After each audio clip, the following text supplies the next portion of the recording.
when we say the words, I can't because, what we actually really mean is, I won't. Are you truly willing to take a look at the choices that are actually on the table? Like, you absolutely do have a choice. All of that stuff, right down to the deepest, most existential fear about your self-worth, is absolute bullshit.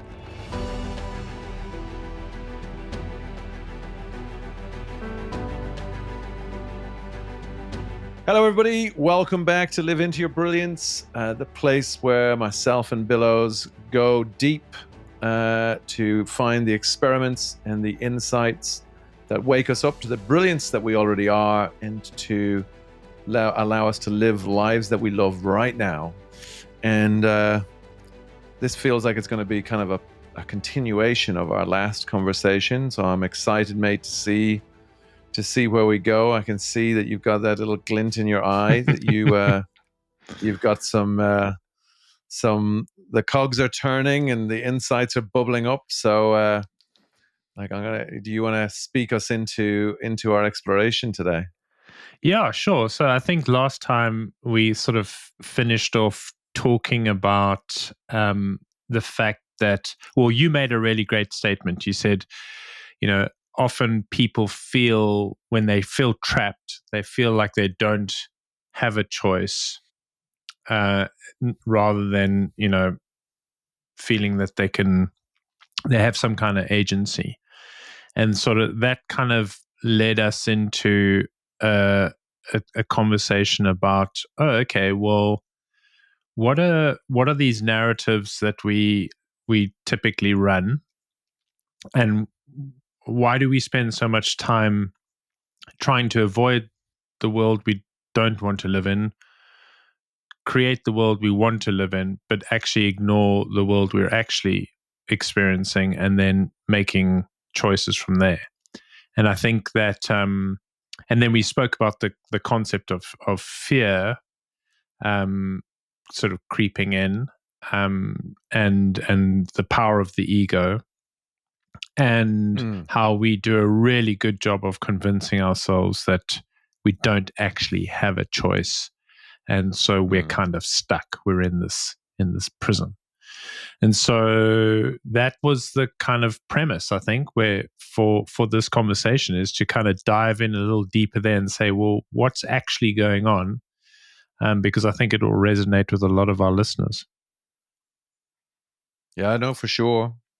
The sentence that popped into my head there, and it's not you've not said it, but I'm sure like you've probably said it at some point, and I've definitely said it at some point, is the words like, I can't because.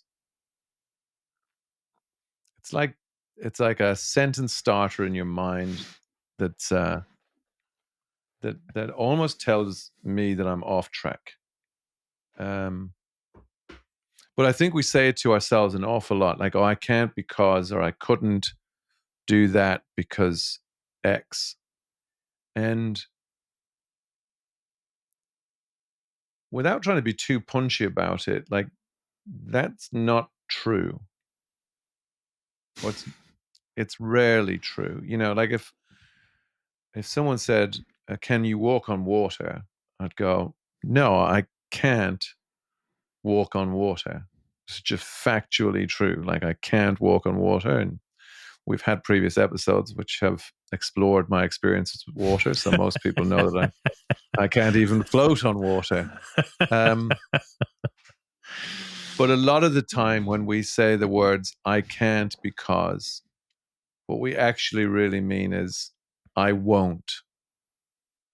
Because these are the things I'm too afraid of. I'm either too afraid, or I've bought into this set of consequences, and therefore I have decided that I'm not willing to move in that direction. But I'm probably blissfully ignorant of the fact that I'm actually making a decision that I won't do something, because it kind of does look like it's a real obstacle. So it might sound like I'm speaking a little bit in riddles, or kind of throwing shade on people, that, what, you're just saying that I'm making up excuses. And I'm saying, no, I don't really think that we're making up excuses. I think that we're buying into the excuses as though they're real. And I just see that as a breadcrumb to kind of come back to and go, but you're typically off track. And I'll give you examples. You live in Boston and you moved there with Mimecast, and I think at one point myself and Sean had an opportunity where we probably could have gone stateside, and we often talk about this now. We're like, and if you recall, it was at the time, and I'd been made chief revenue officer at Mimecast, and it was a global role. And in hindsight, I knew that to make a success of that role, it probably required me moving to the States.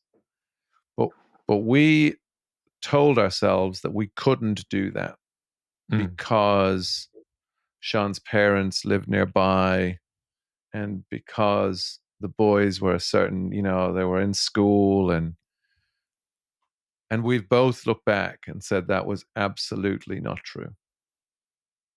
It just was not true. Like we could have done it easily. There might not even have been a better time, but we bought into the idea of we can't because, and in reality, what that was fear. It was like, we're not willing to do that for fear that, like, what if something happens to Sean's parents whilst we're away? Or we're not willing to accept the risk that the boys might not settle, or that we might not settle. And so we didn't do it. But it wasn't it wasn't real, and we could have done it. And maybe that is one of those ones. It's a less extreme example because maybe at the time I really did know it was a choice. But I think that's a kind of my way of illuminating how we talk ourselves into the idea of believing that we don't really have a choice, and we just use circumstances and consequences to justify the option that we've actually taken.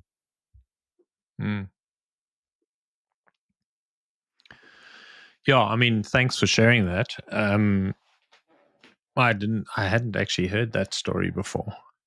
I knew that you were contemplating coming over when you got the job, but I didn't know the intricacies of your and Shani's thinking, and then subsequently what you saw after that. But let's pick on a very Western example. Not to say this doesn't apply to other parts of the world, but certainly in America, and certainly I think in the UK and parts of Europe, although some parts of Europe think owning a house is distasteful. But the home ownership thing is a big one, and I'm picking on this one deliberately because I've been quite open about wanting to downsize, and my philosophy about owning a house that's too big for you. And I'm trying to do a bit of introspection on it, so it's going to be interesting to kind of unpack this one. But we've often heard ourselves and our mates say things like, "Well, I can't sell the house." So we all started very humbly and had a very, very humble homes or flats or what have you, and then those of us who've been fortunate enough to sort of earn more and do more professionally, you inevitably you end up getting a bigger and bigger property and more expensive property. And then for some people, and not for everybody, but for some people, this becomes a kind of a millstone around their neck. And there's this kind of like fascinating psychological trap that happens where, because of the narratives that we peddle around why we have no choice other than to own a giant home with a giant mortgage. We are stuck.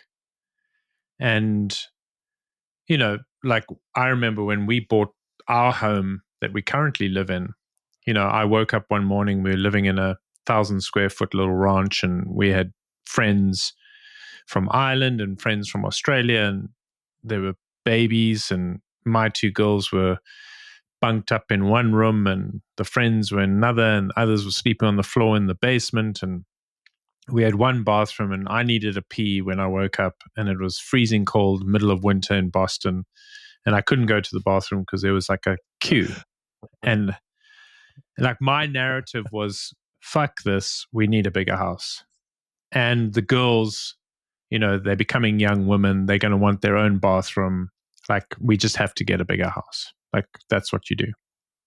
And so I went and sold and liquidated one of my college funds for my girls. I paid a 10% tax on that to the tax man, because you're not supposed to do that, to fund a deposit. And I did a whole spreadsheet, and I was earning just enough to kind of stretch and get this home. But that was my narrative. Like, that's what we had to do. And we made it work. And it was freaking stressful because, we had a monster mortgage. Ridiculous mortgage. And every night I'd go to bed just reeling.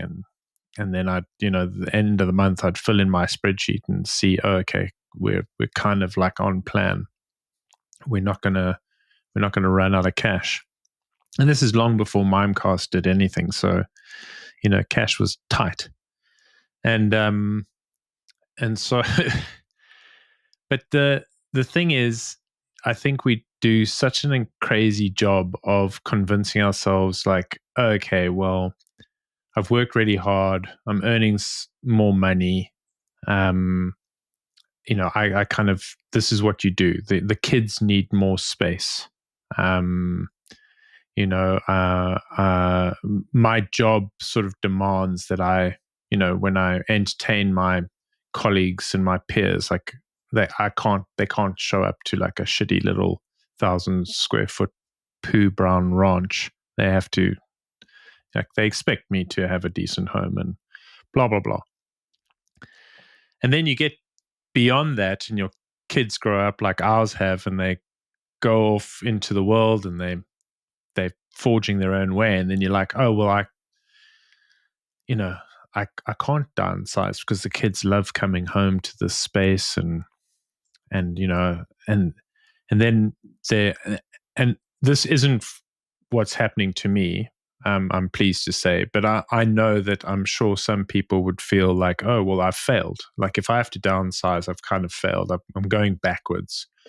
I'm like, what are the neighbors going to think? What are my friends going to think if I kind of, and the interesting thing here, and I think it applies to whether it's like relationships, because I know we've spoken about this before, or our job titles, or just kind of lifestyle choices.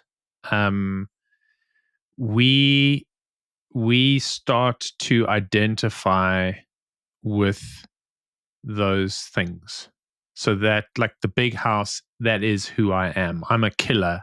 I'm a successful tech exec. Like, this is who I am, and the house is part of that. The car is part of that. I can't really afford the $1,000 a month on the Land Rover Defender, but it's kind of, it's what you do when you're in my position type thing. And so I think we become very much attached to these narratives. They become our identity. And then we have all sorts of excuses. But the truth is that the deeper sort of existential fear, I think, is like, oh, if I don't have all this shit, then maybe I'm not worth as much as I thought I'd be worth. Like, maybe like, does my does my ego take a bashing on that? I don't know. Yeah.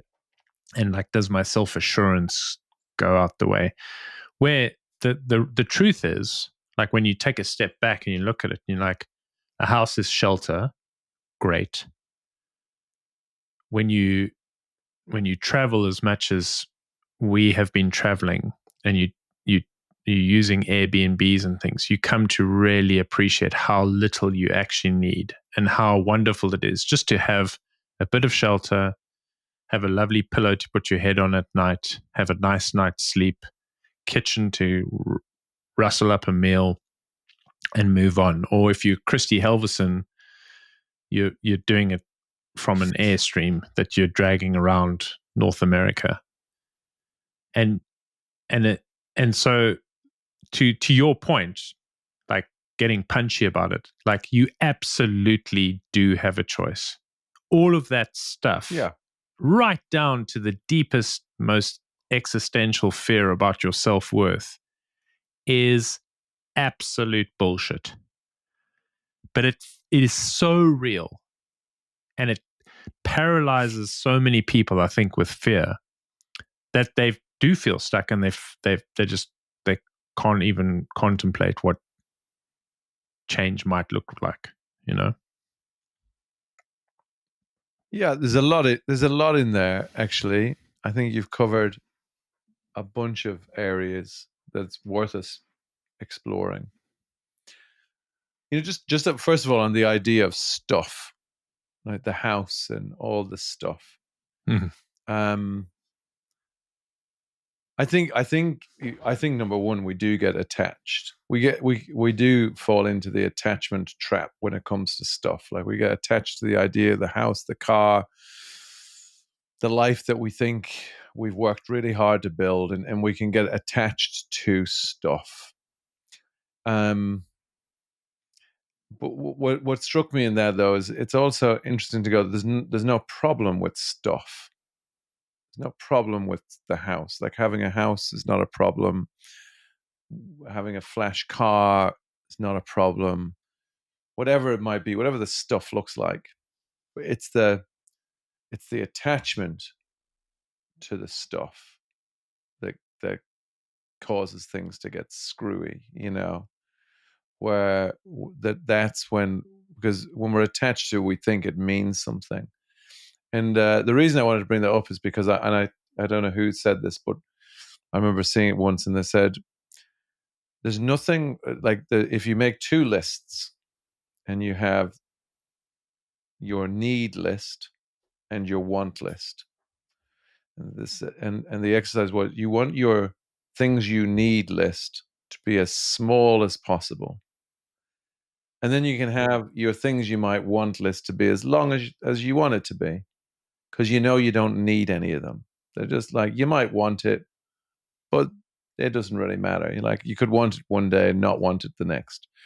But your need list is actually really short, which is like, need shelter, need food, need water, need air. Pretty much that's it. Mm. Like, that's your need list done. Mm. Um, and like, I was just kind of pulling that out because in your example, what's really interesting to me is it in your pursuit of the bigger house, because you were like, I want a bigger house. You also had to let go of your attachment to one of the girls' college funds at the time, and be Mm. like, I'm going to liquidate a college fund. Now, in another universe, there's a guy who tells me that he can't do anything because he's always got to think about paying for his daughter's college funds. Like, I don't know who that guy is, but there's a guy that would have said that to me once. Um, so my point is that, like, in one sense, it's good to see that we're always making choices. We're always making choices. And then even the choice, like, so sometimes within the same story, we can see where we might be getting attached to one thing, but also like loosening our grip on another. And Yep. and I thought it was worth highlighting, because the beauty in all of this is to notice that you're never getting it wrong. Like the opportunity is just to notice where you're at and then be like, oh, what's at play here? So I wanted to draw just that one out first. And then the other one was like when you said, and it's worth, I just would love to kind of come back to you. And, even our deepest existential fears are bullshit. But then, as you pointed out, but it feels like real bullshit, Mm.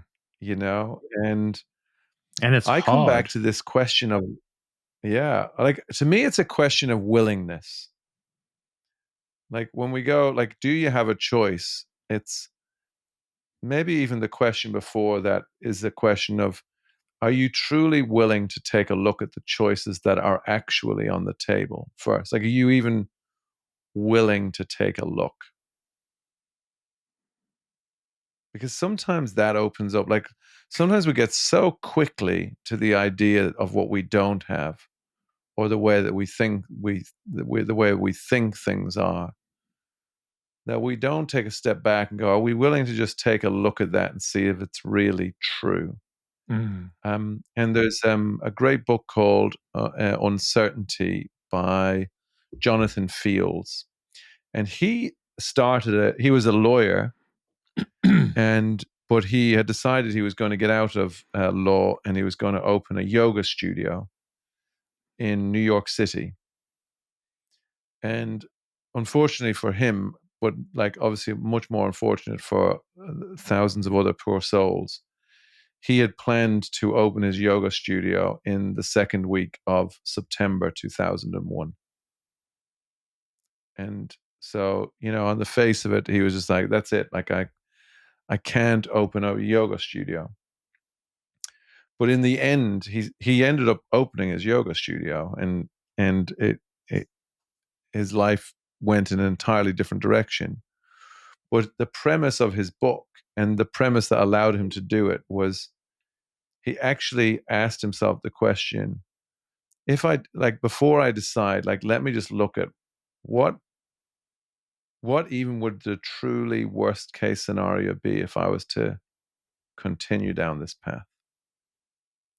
And when he started to go down, he's like, yeah, you've got your initial doomsday kind of, oh, I could lose everything and blah blah blah. But he said, when you actually take a look, when you're actually willing to look into uncertainty, what you find is not particularly scary. More often than not, it's not actually scary when you're willing to take a look. Like if I think back to myself and Shawnee back, whatever, it's like 15 years ago now, maybe, yeah, about that. If we'd really looked, it'd be like, well, worst case scenario, we'd come home. Like if it doesn't work out, if the boys don't settle, the very worst case scenarios, we would move back. If something had happened to our mum and dad, she has two brothers that live close by. It's not a long flight. Like there's lots of support. Like when you actually are willing to look, then I think fear starts to dissipate a little bit.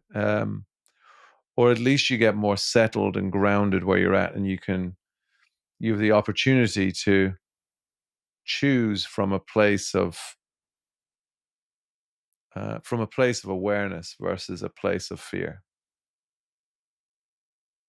I don't know what you think to any of that. It's just what popped into my head. No, I really like that. I do, and I don't know why, but it suddenly reminded me of the conversation we'd had with Amy Jen Sue. Just taking it to a slightly different place. But she was saying, in the work context, we often feel fear, overwhelm, inability to kind of move things forward, and as a result, we procrastinate a lot. And the most powerful thing you can do is just start working on something for 5 minutes and see what happens. Like if you have a insurmountable task in front of you, just start chipping away at it for 5 minutes and just see what happens. And I think I draw a strong parallel there, because I think, like with Shani and you, as an example, if you had lent into the uncertainty and you had explored for a bit, you're so absorbed by the activity of exploring and discovering, and your curiosity takes over. The narrative that you had running the show just doesn't have any airtime. In the same way that, like I told you before we came on air, I woke up to a little firebomb this morning, where if I didn't, I have to do a boatload of work for PwC. I'm not a tax expert, and it is overwhelming. There's a lot here, but I just got out of bed at 4:30 this morning, and I just came downstairs and I just started chipping away at it, and I've like covered so much ground, because I'm no longer thinking about the overwhelming nature of the task, and the fear and the anxiety I could have been locked into has completely gone, and I'm actually quite enjoying it, which is even more strange. I'm actually quite enjoying kind of getting all of our ducks in a row and just kind of knocking them on one after the other. And it's I don't know if that resonates, but like it's that just when you think you don't have a choice,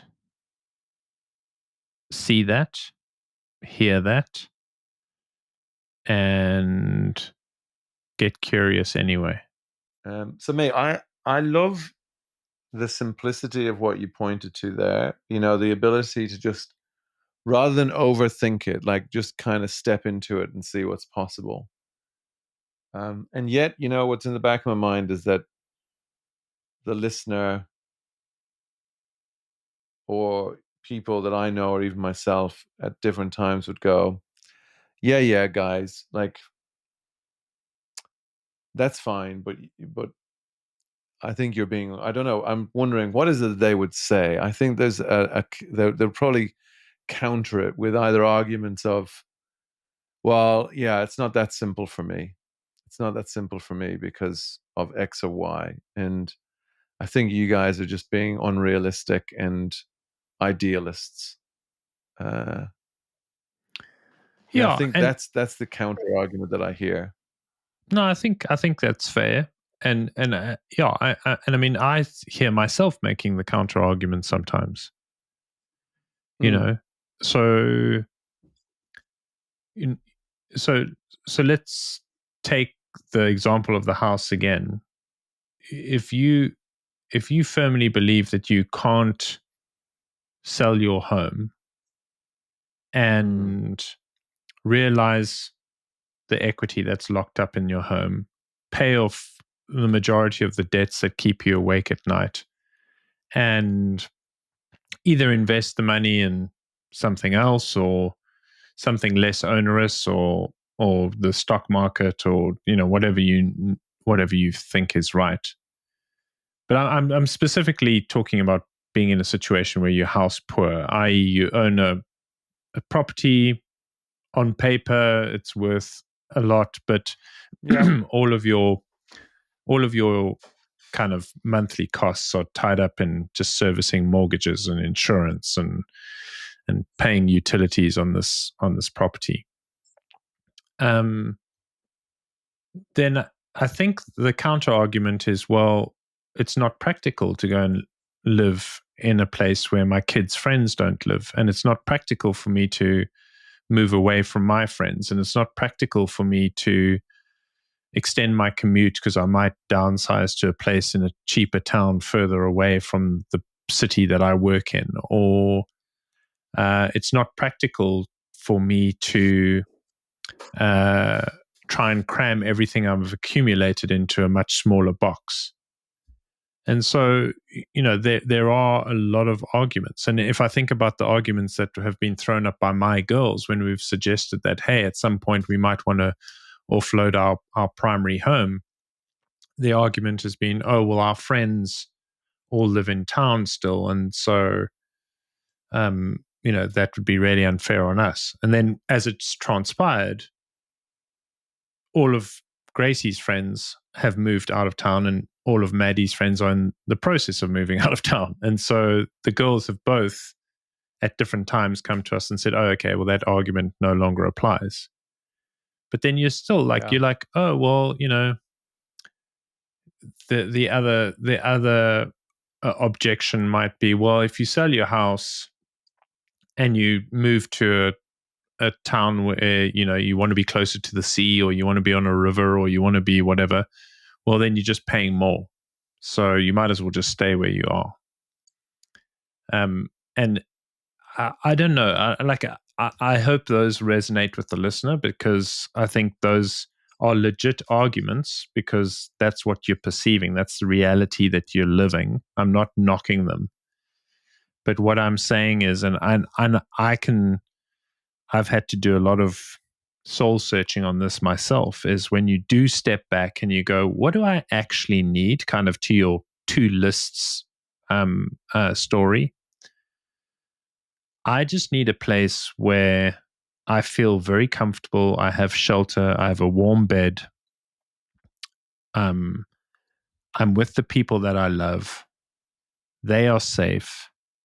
And we are in a far better place mentally, financially, where we can have more of the freedom that we crave. Because I think a lot of people who live in a sort of house poor scenario crave more freedom. Like they want to be able to go on cool family vacations, or they want to be able to go and just, explore other parts of the country maybe. But they become so attached to the narrative and to the thing that it's so much a part of who they are, they can't imagine a world without it. And I think that's a major sticking point for a lot of people, including me. Yeah. Yeah, including all of us. Like, I think, I've just, as you were talking there, I don't know, it started to at least become quite simple in my mind. And like, whether it's a house or anything,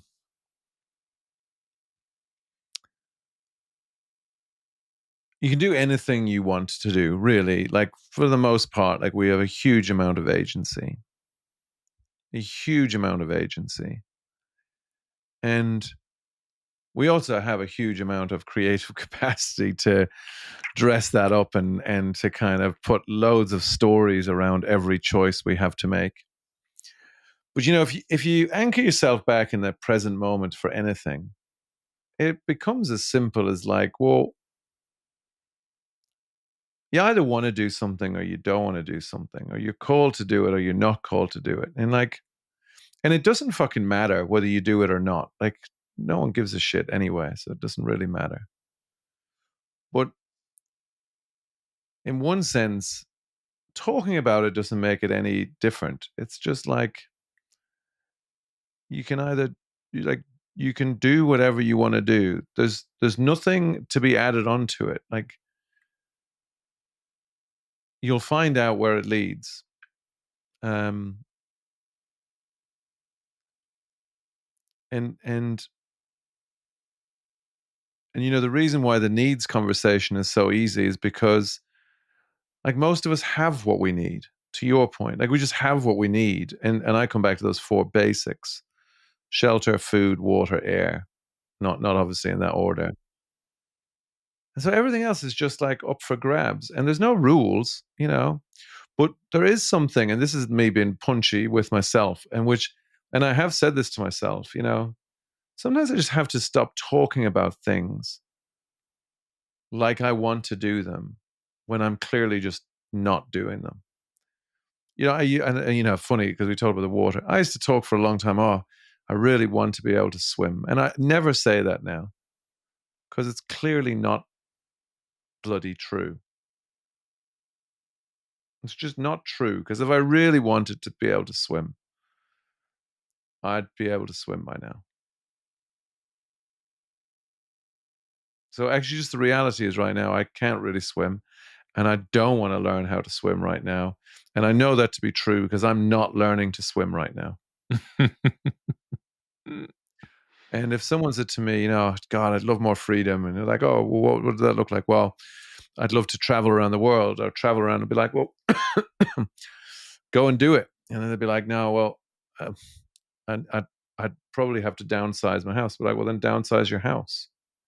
I was like, well, I don't want to do that. Okay, well, then what we now know you want to do is you want to live in your house. You don't want to travel around America. Mm. So stop fooling yourself into believing that you do. Because if you did, you'd be in the game of traveling around America. And that might sound very confrontational, but it's actually not confrontational. It's just true. It's actually just looking at the world you live in and asking yourself the question, what is true? And we do live in a world where we have competing priorities within ourselves. Like we always have competing priorities. Mm-hmm.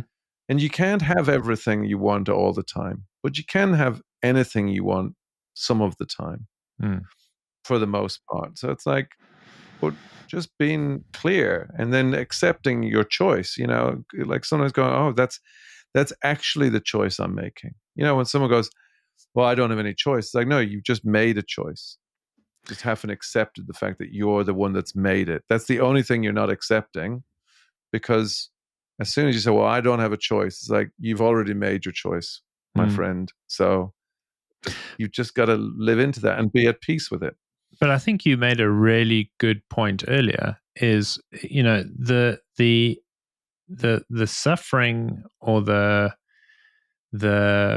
discontent or the whatever it is, the lack of peace doesn't come from the fact that you own a house. Like, you can be the most enlightened Buddhist in the world and own a fucking mansion.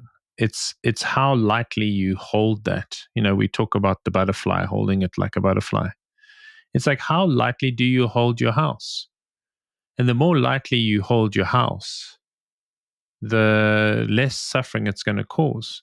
Because if you see the house as a statement of your success, or you see it as a statement of your social standing or your what have you, then that is the attachment that is going to drive you insane. It's like a toxin that will, but to your point, own the Land Rover, own the house, own the whatever, the Ferrari, it doesn't really matter, but hold it lightly. And I think that is the most exciting thing that is on offer, is when you learn to see. And I'm not there yet, but I can see it. Like, every now and then I have a moment where I look at this beautiful home of ours and I'm like, I'm holding this very lightly, and it feels great. It's very liberating. Yeah, I'm with you 100%. And hold the idea of the future lightly. When you say, if someone says, I'd love to travel around America, hold that lightly. At some point, like, I'm just using travel around America. Hold that lightly. At some point, you're probably going to be traveling around America. Like, don't grip onto it as though it needs to happen, or even that you need to make it happen. Just be like, oh, I'd love to do that. But right now, like, you're a great example of this, because you have talked about your house and, on here, and you said, at some point you and Vanny are thinking maybe you will, maybe you won't. But you're also holding that lightly, and you're experimenting whilst you do it. Like, you're letting the world come to you versus thinking it's your job to make it happen. Like, when you were in South Africa the first time, I think it was, and you were saying, oh my God, like, this is where we need to be living. And then you had, hang on. Like, I'm here now and I'm having a great time, and I'm turning it into a formula for how my life needs to be. And then you let that go, and then you just were back still in beautiful South Africa, really enjoying yourself, thinking, I'll probably be really happy when I'm back in Maine, and then I'll be really happy when I'm in Boston, and then I'll be really happy when I'm in Colorado and I'm in Seattle and in Morocco, because it never lives in a place. And that was a great example of you seeing that and going, oh, when we're attached to either the idea that we need to hold on to what we've got, or we're attached to the idea that there's something better someplace else, well, then you're just not, you can't be grounded in the experience of the reality that you've actually got, the true experience you're having, which is, no, where you are is exactly where you're meant to be. And when you're here, you have infinite choice. And every time you just glance over your shoulder, you'll see the latest choice that you made, consciously or unconsciously. Like, my favorite thing to talk to people about is their clothes that they wear every day. Because I'm like, we are choice making machines. Like, we're brilliant at making choices. Like, today, you made a choice to wear a gray t shirt, and I'm wearing a kind of pinky red t shirt. Or like, why? I don't know. I just chose to do it it was just like natural. Like, we're making choices all the time. And I wonder if the biggest illusion that we could even blow up here is the idea that we're ever not making a choice. Mm-hmm. Like that, I wonder if the idea that choice is a materially conscious act is actually not even really true. That choice is more of it's like part of the unconscious unfolding of you as a human being, which is, you're always choosing. It's like even the act of choosing to not have a choice is like happening naturally. It's just it's just going on, and we're just in this idea that somehow, like, our little egoic mind is the going, no, I'm the one making a choice, and the I is just sat back in, as you would say, in the lazy boy, laughing its fucking head off, going, oh my god, my little human is so funny. He he thinks he's making choices. And Christy Halverson has a great metaphor for this. She's like, do you ever see kids being pushed around like in a supermarket or wherever, but they've designed like a little trolley like a car, and Yeah.